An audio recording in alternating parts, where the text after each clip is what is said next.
আমরা দুইটা এক্সক্লুসিভ নিয়ম নিয়ে আলোচনা করব, সেটা হচ্ছে অ্যাসার্টিভ টু ইন্টারোগেটিভ সেন্টেন্সের। খুবই দুটো এক্সক্লুসিভ নিয়ম, প্রায় পরীক্ষায় আসে।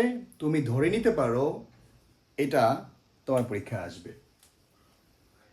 কি লিখছি? ইন্টারোগেটিভ টু অ্যাসার্টিভ অথবা অ্যাসার্টিভ টু ইন্টারোগেটিভ, তুমি যেভাবেই চিন্তা করো। আমরা ভাইস ভার্সা দিয়ে দেখি।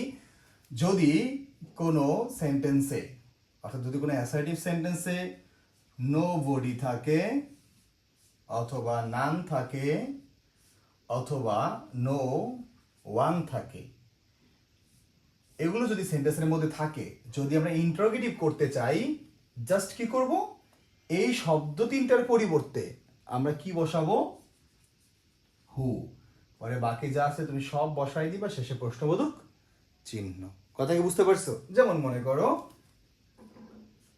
নো বডি ওয়ান্টস মি, আমাকে কেউ চায় না। আমরা কি লিখবো? নো বডির পরিবর্তে কি বসাইতে বলছি?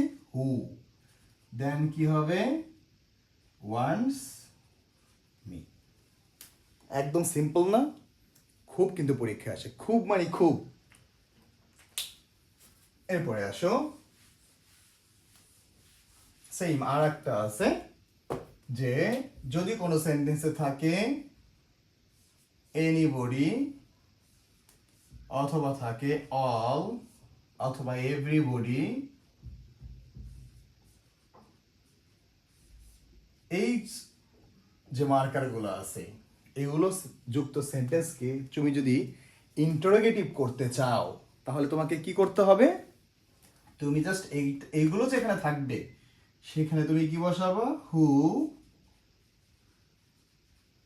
Does not, who doesn't. যদি প্লুরাল হয় তাহলে ডোন্ট, যদি পাস্ট টেন্স হয় তাহলে ডিডেন্ট। কথা ক্লিয়ার? এরপরে কি বসাবো? ভার্বের বেস ফর্ম যা আছে তা বসায়, শেষে প্রশ্নবোধক চিহ্ন। চলো আমরা উদাহরণ দেখি।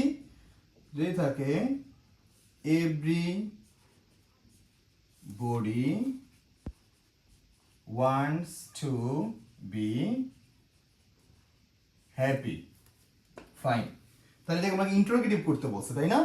তাহলে আমরা এভরিবডি আছে, কি লিখবো? Who doesn't want to be happy। কথা বুঝতে পারছো?